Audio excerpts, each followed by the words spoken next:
Welcome to the Politics of Everything. I'm Amber Daines, your host and podcast producer. This is a half hour of power, a podcast dropping every week where I unpack the politics of everything, from money to motherhood, nutrition to narcissism, startups to secularism, the environment, quality, and much, much more. Our guests are seasoned in the field or topic of their choice, even if you've not heard of them yet. This is a non-partisan show. So while I love exploring varied views and get a buzz from a healthy debate of ideas, this is not a purely blue, white, green program. Please subscribe, tune in and enjoy the politics of everything. Sally Torgoman is an Australian lawyer and commercial advisor specialising in renewable energy transactions and development projects. She's also a qualified electrical engineer, and she was admitted to the New South Wales Supreme Court in 2015 after 10 years of practising as an engineer. Her engineering thesis was focused on modelling control systems within a wind speed turbine. Following that, she joined BHP Steel, which later became BlueScope, supporting automation projects as one of the largest energy users in New South Wales. Sally has worked at leading law firms as well as in-house, including at Origin Energy, Energy Australia and BlueScope Steel. She's been building her career around electrons and has worked on electrical networks while at Ausgrid and on generators while at Origin Energy. Today, Sally is Managing Director at PwC Australia, Energy M&A Practice, which is Australia's leading energy advisor on solar, wind, pumped hydro and more recently, hydrogen. Prior to joining PwC Australia, she was Global General Counsel of EW Limited, a renewable energy developer and operator, and she supported projects around the world in places such as Russia, as well as Australia and South America. At one point of her career, she joined Better Place, an electric vehicle startup, which at the time was the third highest ranked startup after Facebook and Twitter. And it was here that she learned a great deal about starting an ideology in a new business and that a powerful idea can transform nations. Her real passion is the energy sector and helping to solve problems, and Australia has lots of complex ones to grapple with, including assisting industry to decarbonise, using renewable energy contracts or investing in clean energy. Her view is that corporate Australia has seen the light, and regardless of what's happening on the news pages, the clean energy transition is here to stay. We actually met last year when I media trained her. No pressure today, Sally, really. And I heard her expertise, and I was definitely convinced that she could help unpack some of the trickier answers to the world's energy problems. Plus, I have a soft spot for energy and all forms of utilities. So welcome to the Politics of Everything, Sally. Thank you very much for having me, Amber. I'm really pleased to be here. You definitely are the energy expert, but I suppose as a kid, this possibly wasn't your childhood dream. Did you have something you wanted to be when you grew up, and did you actually achieve that?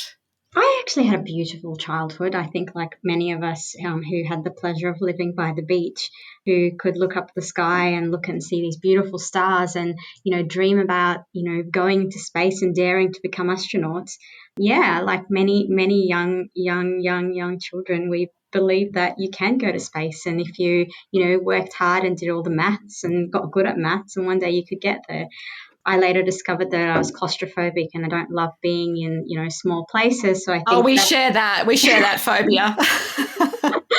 So obviously being an astronaut wasn't going to be a natural career path for me, but nonetheless I really enjoy that part of science, and I really encourage my three little boys to really engage in that, because it is a beautiful experience. So what do we define these days as clean energy, and is it different to renewable energy? And I guess what are some of the pros and cons when you're looking at this space? So I guess the thing is that it has been an industry where a lot of people have been doing a lot of talking for a long time, and relatively for the amount of discussion that we've seen, probably not as much action. So I guess like anything, there are many agencies and legislations that define it. But, when I look at this space, I think it's really important to maybe look and take a global position and look at the likes of the International Renewable Energy Agency, who, their definition of renewable is basically anything that is from a renewable source in a sustainable manner. So effectively, from that definition, you could really almost catch many forms of generation. So bio, geo, hydro, wave, wind, of course, solar. The point of it being clean or not clean, of course, is a separate topic, and that is mostly around the emissions and the carbon intensity of the energy generation. So, for example, gas using a carbon capture and storage would be clean, but of course that's not renewable. we've seen, this conversation around whether it's renewable or should be renewable, is it clean? I think what really people are trying to get to is really how do we, solve this really important question of reducing our carbon impact. And given this, I don't think there's anybody in the world who hasn't heard the old Mark Twain quote, which is, if you don't like the weather in, I think it was New England or somewhere like that, just wait a few minutes. That is a really different concept today in around what's happening around climate change, because it's not just a concept of just let's give it a few years and it'll correct itself. What we know from the science is that this is a really big issue. We've seen numbers, grow by, about a 1 degree Celsius from, the 1950s to the 1980s. And we know that, if things don't change, there is going to be an increase of, 0.2 degrees, every decade. And that obviously has, massive implications on some of these, what we call a climate change factors, which many of us, particularly Australians who saw the bushfires, last year and are hearing about the glaciers and the severity of these, extreme weather. It's frightening and it's empowering to be able to see that so many Australians now really care about these issues around, knowing what is clean and how can renewables play a really big role in that. Absolutely. I mean, of course, energy is part of our essential day-to-day life in our utilities and, from everything from having a nice hot shower in the morning to, driving our cars and so forth. I mean, we are living in a world where climate change is a reality and it feels like time is ticking. What role does clean energy really play? And do we have a decade or two to work this out, or do we need to move quicker?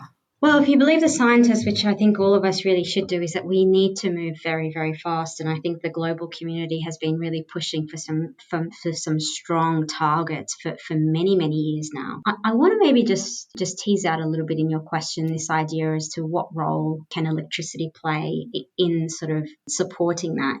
Now there are many of us who've always believed that, if you look at electricity, like let's take a market like the US, right? Their overall gas emission, or their overall greenhouse gas emissions, I should say, would look like something like, I don't know, I think it's roughly 30% comes from transport. You've got the industries, probably another quarter, about 25%. And then you've got electricity, which is probably another 25%. The Australian market is really different. So if you look at, for example, our total emissions, we see that most of our emissions are, between 35 and 33% comes from electricity.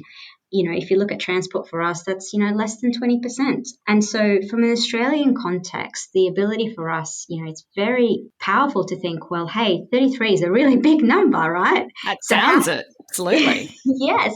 And so how can I get that really big number and sort of think, well, what can we do about it? And that's probably why some of the shift around sort of talking about climate change has really focused on renewables, because if I could take, at the moment, something like between 60 and 70% of our electricity is generated from coal in Australia. If we can take that number and actually make that into clean energy, well, just imagine, what you can do with that. So I think that the energy sector is really a great way to contribute to this kind of global challenge. And we're very fortunate in the sense that, we have these aging assets of coal that are very much nearing the end of life. So it's a timely opportunity for us to think about how do we replace these generations, and is there a huge opportunity for us to replace them with something that's cleaner, cheaper, and better. And I guess it's really easy, I think, to be able to sort of think around some of the costs around, because today when you sort of compare the costs of solar and wind, and you put that with, even with either being supported or firmed with gas or batteries or pumped hydro, you do get a very competitive profile to a new generation mix. And we're obviously very excited to see that happen in the Australian market. Yeah, it's good that you've just touched on the fact about the ageing assets. And I recall recently one of our big four banks in Australia actually decided not to back a project because they saw it as an asset that, wasn't going to be worth the investment for the future, for the life of that particular coal mine, for example. So I think business has started to obviously look at the numbers, and I think that's a really important part of the conversation. But I do want to change tack a little bit, because late 2019, Australia launched its national hydrogen strategy. And clean hydrogen is something I actually don't know a lot about, but I know it's got the potential to be a sustainable alternative to conventional energy production and storage. It seems like Australia is ideally placed to become an international leader in this sort of space, particularly as a clean energy export, for example. How are we faring in that sort of trajectory of becoming leaders or being leaders? And why is hydrogen something that we can perhaps bank on for the future? Yeah, it's a really great question, and I think it's something it's fascinated the not just the Australian market, but also the global market. There is, I'd say, a fascination and a strong interest in hydrogen. But let me tell you why. If you think about it, hydrogen is actually a really simple product. It is a product that says that if you have cheap electricity and you have water and you put them together in a plant that uses pretty, known technology that obviously has been understood. And if you put that together in an environment where it is close or has availability for offtake, so there's a customer that they can take it, and your cost of shipping is reasonable, then you have a really strong competitor, not just as a fuel for transport or shipping or any of the many ways that we today use the likes of diesel and gas. But it is a competitive fuel to be used for many things like power generation and has many, many applications. And the most amazing thing of all that is when you burn it, all you get back is water vapor. That sounds like very environmentally friendly to sort of be a bit cliche about it. Well, it is, and I guess it can be. I guess the question is what do you generate it with? So what electricity do you use to generate it? And there's obviously different ways of you can generate it. There's obviously different types of hydrogen. There's blue hydrogen and grey hydrogen and all these different types of it. But effectively, hydrogen, if generated through a renewable source. So, for example, if you had a back end through a PPA, or you had a project that is sourcing the hydrogen plant, you can get some amazing results. And I guess the powerful thing here is that if you're in a country that has a capability of providing really great irradiation or really great wind speeds or really great sort of economics on the electricity cost, and you can build that plant at a really effective capex or capital costs, and you have the water availability and it's done in a sustainable way, because obviously the use of water is really important, then you have a really compelling product. But to give you some ideas, so for example, to make 1 kilogram of hydrogen, you need about 9 litres of water and about 50 kilowatt hours of energy. So obviously there is so much to be done to be able to get better efficiencies out of some of those numbers. And if we can, reduce the price of hydrogen to overall being, costing around $2 a kilogram, we can really increase the ways in which a clean fuel can replace all these things at the moment that, generally we don't really have any other options but using some very carbon intensive substances. So I think the key thing here is that we need to do it at scale, because we're trying to sort of play with these economics. We need to think big. We need to dream big. And the amazing thing is that we're not the only country who's thinking like that. So there are many countries who enjoy good renewable resources, who have access to water, and who are much closer to some of the world's global supply or global demand for using hydrogen. And so what we need to do is effectively beat them to that race, because there's plenty of support, and it's been really amazing to be able to watch how competitive some of those markets have been. But Australia has an amazing... Which particular countries come to mind? Like, who else is in this hydrogen race, if you like? So for example, the many countries, for example, China, you've got Morocco, you've got the Middle East, you've got Germany, you've got many countries, Europe, within Europe, who are competing to be able to have a piece of this pie. And so the question is, can we deliver it at a cheaper cost? Can we deliver it in a way that is certified and that people believe in the origin and how it was made? So can we build trust in that? And can we ship it in a way that's the most effective? So they're not easy questions, and no doubt they're going to take probably years to get there. But we are definitely confident that there is enough momentum and there's enough investment in this to get some really great news out there. So over the past few years, Australia has earned a bit of a reputation for being slower than some other of our other nations overseas. I'm thinking of the US, for example, in terms of, setting a date for that zero carbon emission target. And I guess businesses are sort of, they're already shouting for this, they're already moving on this. But it still seems very much that, we kind of still rely a lot on coal, obviously, even though obviously our mining boom, for example, is well and truly behind us. Recently, President Biden, for example, seemed to step up his commitment on the issue. And I suppose there is a risk that Australia could get left behind. And for example, I know Scott Morrison's not saying that targets aren't such a big deal. We're exceeding, what we said we do and so forth. But given the economic realities and I guess the climate change realities, what's the risk that we will get left behind if we don't move quicker? It's a really powerful question there because we have seen that many of the states who have had different motivations have really, moved hard on this. So obviously in that recent announcement with the Victoria government announcing 45 to 50% by 2030, New South Wales already had a target, and, federally that number is not quite up there, is it? So I think that there is a real risk that if we focus and wait for the federal government to perhaps move on this, the challenge is that, of course, that the business community already gets this. And if you believe that we're in a period where we're the age of corporations, then it's really watching where these corporations lead and the examples they lead. And you'd see some fascinating examples from large corporates. Many don't just come from the US or come from Europe, but some of those are Australian examples as well. The idea is that some of the businesses that would be left behind would be those who could potentially see this area as an area of innovation.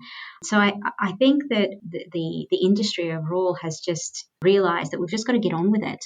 And that's exactly what we're doing. We've seen investments, we've seen opportunities, we've seen, really a huge amount of effort being put in by the corporate and the business community to be able to move forward. And I'm confident that, sooner or later, the economics of this is so compelling that it's going to be very difficult for really anyone to kind of argue otherwise. Now, sure, nothing's perfect and there's still going to be a lot of ideology around, what do you do first and where do you invest in first?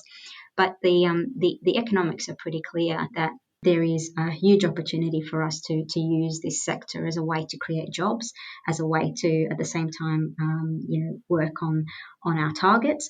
And this is something that, most Australians want. And, there's plenty of investors who are willing to fund it.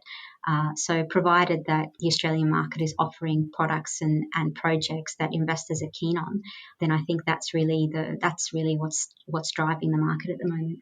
So beyond solar, wind, hydrogen and other sort of more common energy sources that we have touched on today, are there any untapped ideas that could become big news in the future when it comes to energy? The amazing thing, the scientists have and engineers are forever improving. I mean, if you just think of solar alone, there are many, many projects that are being done at, some of the greatest Australian universities that talk to improving efficiencies, that talk to increasing capacity factors. Lots of work being done around quantum mechanics and how some of these technologies can be incorporated. There's still a lot to be done to improve on, geo and bio. And of course, the big one is storage. And it's not a single day that goes past where new ways of looking at storage from perhaps a non-lithium lens or other types of elements are being explored. Naturally, there are plenty of opportunities also for ideas around, how do you bring it all together? So whilst there's going to always be, investments and untapped ideas in sort of single components of the value chain or the cycle of energy, there is a lot more that needs to be done around the customer side. So if I think about, the area of AI and how much AI and energy can be brought together, there's, the engagement with the customer, how you can really effectively provide, an overall integrated solution is really powerful. And I still think that there is plenty of innovation and investment in that space The best is yet to come, perhaps. Hopefully, the world needs it too. So, finally, on the topic of electric vehicles, I know that they're very popular. They're also quite expensive, but they are becoming more affordable with different sort of players in the market. Are they likely to replace fuel cars anytime soon? I mean, what's your view on that? Having obviously had an experience working in a startup space many years ago. Yeah, so I guess I have to say I'm definitely one of the many Australians who think this is a great opportunity for many reasons. So suppose it's been perhaps disappointing to have realised that most of the electric vehicles who have entered not just the Australian market but have entered the global market have actually been at a higher price point than their equivalent combustion engine vehicle. And sometimes 2 or 3 times. It's not a small amount for Yeah, most that's people. exactly right. And I guess it's there's a part of component that you can say to that. Well, there's still supply chain economics and value that needs to be worked out through purchasing larger volumes and quantities. But there's also a little bit of a marketing point, is that there's a sense that electric vehicles are for the innovators, or a gimmick, or perhaps a part of the community that wants to have the latest and greatest. When in reality, if you think about it, electric vehicles, the concept of an electric vehicle, if you look at the components of it, naturally is a lot less of a complicated technology than an internal combustion engine, right? So the ideology, if you could make this an affordable for all of Australians, and to have the ability to really be an affordability point, I think is a really an underplayed opportunity here for us. Notwithstanding that, I think the fact that we can effectively convert our reliance on fuel, which is has all those things that we talked about from a climate perspective, but to be able to convert that to relying on the grid, and then being able to use renewable generation to basically supply vehicles, again, is a really powerful thing that I think would be important for our economy. If you look at our growth at the moment in load, it's not really growing very much. And as we all know, for us to make sure that the overall long-term interest in the industry is strong, is that we obviously need to increase our demand, and electric vehicles are a really great way in for us to be able to use more renewable energy. So we're looking forward to seeing that, and really looking forward to some of the progressive positions that some of the states have taken in order to sort of accelerate the electric vehicle, not just investment, but also electric vehicle participation in the market. It's definitely a space to watch. A bit of a personal question. Do you have a favourite book, song, or film that you always kind of think of fondly? And what would it be and why? Oh, wow. So I'm a huge reader, so I read a lot, and I don't know if I have a choose the best, but I think the one book that I think I've recommended to almost everyone is obviously The 12 Rules of Life. I found that book to be one of the ones that really summarizes really great pieces of wisdom that anyone at any point of their life can read. And it's perhaps a very personal book, because it does talk about some of the things that we are as humans, and how we find our purpose, and how we reflect that purpose in our relationships with others. So if I haven't recommended it to you yet, Amber, here it I know is. now. Do you remember who it's by, or do we have to just sort of look that up and it'll come up? I guess imagine on a Google search. It is by I guess you could call him a psychologist. I mean, he's very well known. His name is Jordan Peterson. And Oh, okay. Yes, I have heard he's of him. obviously written a lot of books around understanding behavior, and making sure that people are aware of some of the certain attitudes, and the ways they reflect those attitudes. So a really great thinker. But yeah, by far the 12 Rules of Life is one of my favorites.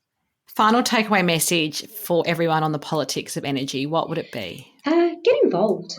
This is a point and a debate, and a choice that's going to be not just affecting each of us, but also our children. And if you would like to be able to see a cleaner energy sector in Australia, say it, and fight for it, and vote for it. There is plenty of opportunities for us to get great jobs, because we're building on this sector, and there's a huge opportunity for us to replace what is already old and aging with something that is cheaper and cleaner.